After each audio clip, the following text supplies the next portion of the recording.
هفته خبر تو خبر داره براتون. از بالا گرفتن جنگ گورکا تو دوره پسا انتخابات با نتیجه باخت که هر دو جناح میخوان یه جوری حال طرف مقابل رو بگیرن که فکر نکنی بعد از این نمایش میتونی دور برداری. به همین دلیل خرچنگ نظام برای کوسه اینطوری چنگ و دندون نشون داد. اگر کسی رأی آورد مغرور بشه بگه حالا وقت قلع و قمع مخالفینم هست بیچارهشون میکنم. این بیچاره ولو رأی آورده مردوده، رفوزه است. اگرچه خامنه مجبور شده به شاخی مثل رفسنجانی تن بده، اما از هر فرصتی برای گاز گرفتن دم به کوسه استفاده میکنه. مثلا تو مشهد نوچه هاشو میفرسته سر وقت رفسنجانی تا اینجوری ازش استقبال کنن.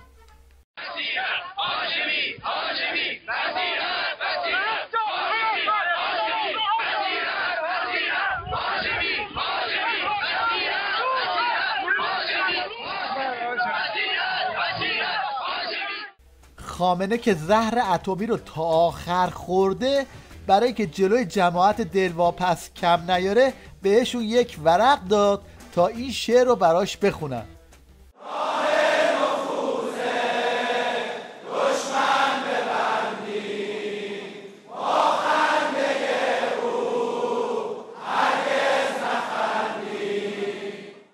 شیخ فری هم برای اینکه نشون بده اساسی رو دوره و بساط زهرخوری به راهه، رفت برای خارجی ها سخنرانی کرد، اما با چنین واکنشی مواجه شد.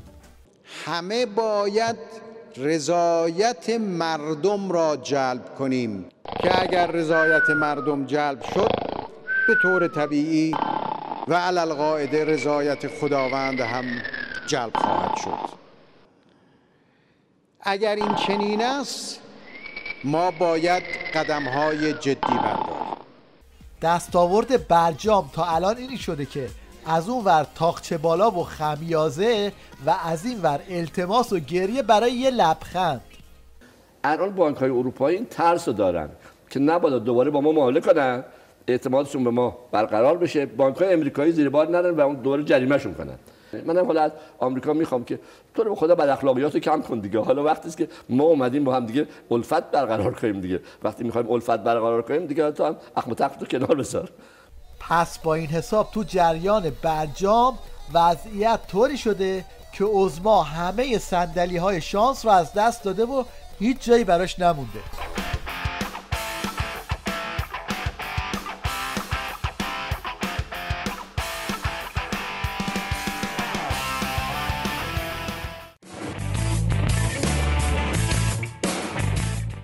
نماینده شرکت پراید رو آوردن توی تیویریش تا کیفیت داغون محصولش رو توجیه کنه، اما طرف چیزی گفت که مجری فیوز پروند و تلویزیون لامپ سوزون. هیچ خودروساز دنیا نمیتواند کیفیت‌های محصول ما رو با این قیمت‌ها عرضه کنه. یه چیزی بگیم باور کنن و مردم بالاخره مثل پراید داغون بعد یه تصادف هستی تو که خط.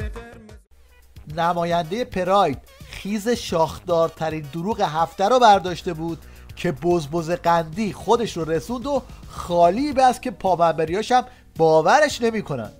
قضیه 11 سپتامبر که حالا پشت پرده چیه هنوز معلوم نیست، شاید هیچ وقت معلوم نشه چه توطئه‌ای بود، ولی ظاهر قضیه اینه که 2 تا هواپیما زدن به 2 تا برج.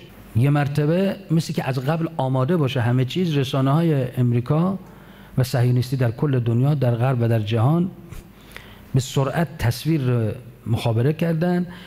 حتی دوربین از قبل مثل که تعبیه بوده که دیدی دیگه، دوربین نشون میده هواپیما میخوره به برج. حالا کسی سوال نمیکنه که از کجا شما میدونستین که قرار اینجا هواپیما بخوره به برج که دوربین آماده همون لحظه از 6 تا زاویه، نه مدار بسته نبوده، اینا دوربینی که کاملا داره دست نیروی انسانیه، یعنی دهه دوربین. نه برج اول هم هست، هر دو برج رو تو فیلم ها نشون میده، هر دو برج رو نشون میده تو فیلم ها که داره میخوره و دوربین تکون میخوره.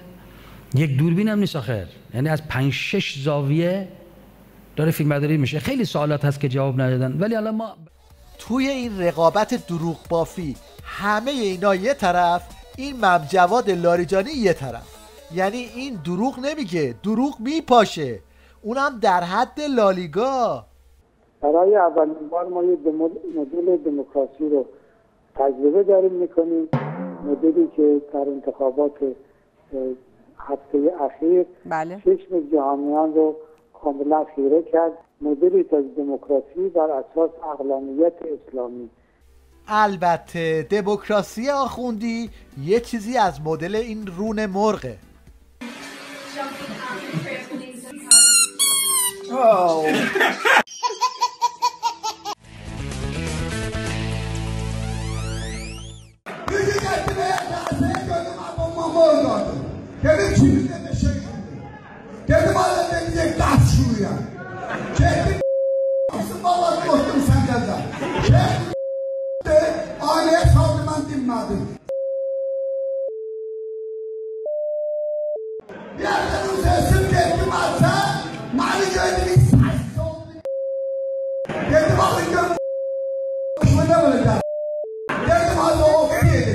بعد از اینکه چرندیات این نماینده دلواپس خامنه‌ای یعنی قاضی‌پور تو فضای مجازی اساسی همه رو علیهش بسیج کرد و صحبت بیرون انداختن از مجلسش رو جناح رقیب روی میز آورد، این آخوند پهنیان رفت روی منبر تا فحش‌های طرف رو با یک منطق آخوندی توجیه کنه.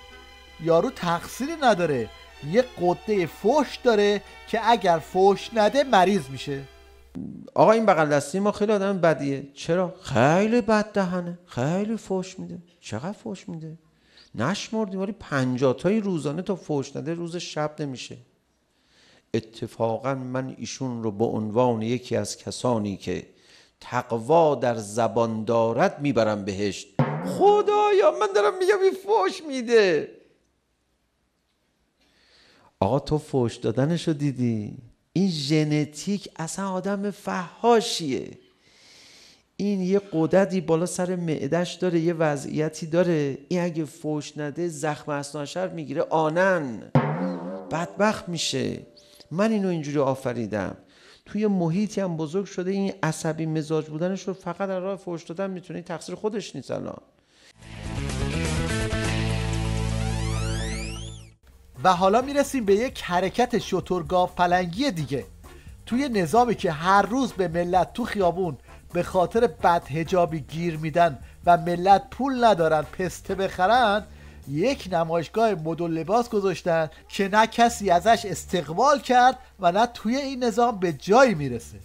این مدل‌ها چرا تو مغازه‌های ما نیست؟ چون هزینه‌هاشون بالاست. قیمت تمام شده این مدل مانتو برای مشتری 800,000 تومان آب می‌خوره. بگم هزاران نفر وقتی این کاتالوگ و این عکس رو می‌بینن طرفدار داره، همه می‌خوان این لباسو هر شکلی، ولی نمیرسه. خب من فکر کنم مثلا این لباسا رو کسی نتونه تو خیابون بپوشه مگر اینکه یه تشریفات خیلی آنچنانی. ارتش سایبری نظام کلی زور زد که امامشون رو جا بده تو فضای مجازی، اما نتیجهش این شد. شما میگی موتور جستجوگر گوگل، او که دیگه مثلا یا یاهو اینا که کار نمیکنه، شما یک چیزی میدی و اطلاعات بهت میده. کاملا اطلاعات گزینش شده، مدیریت شده به ما داده میشه. شما الان برید اسم امام رو مثلا چک کنید اونجا ببینید چیا میگه راجبش. ظاهرش جستجوگره، داره به شما سرویس میده، اما در واقع داره سرویست میکنه، سرویس به شما نمیده، داره ذهن شما رو سرویس میکنه.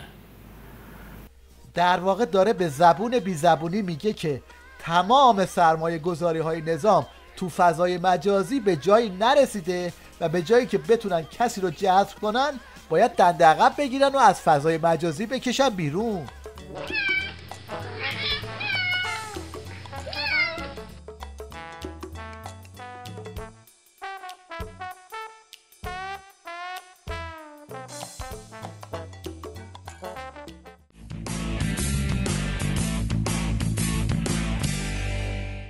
کارشناسان نظام یه تهدید جدید کشف کردن که جوانها را از آخوندها و ولایت دور میکنه: مخدرهای صوتی.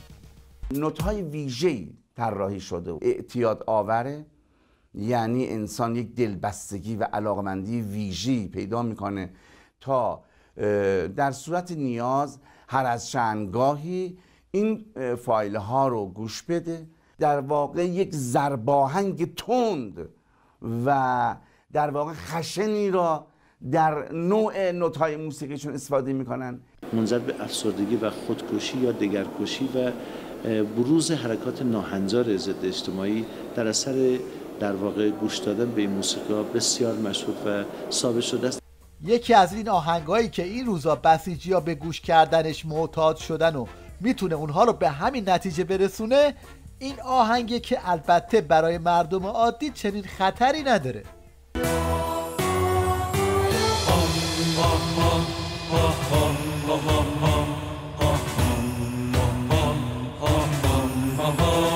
بسیجی رهبر یه سرباز عشق، تو هر جبهه‌ای مرد جنگ و نبرد، مثل شیر غرید و آروم گرفت، شب و از حریم حرم دور کرد.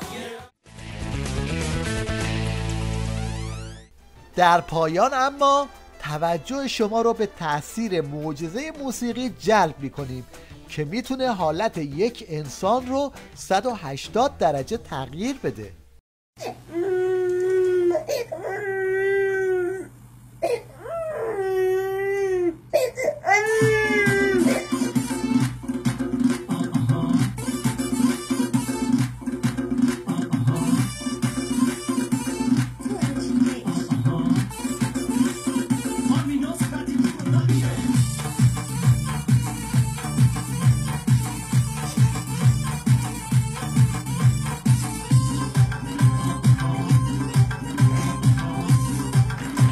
Yeah.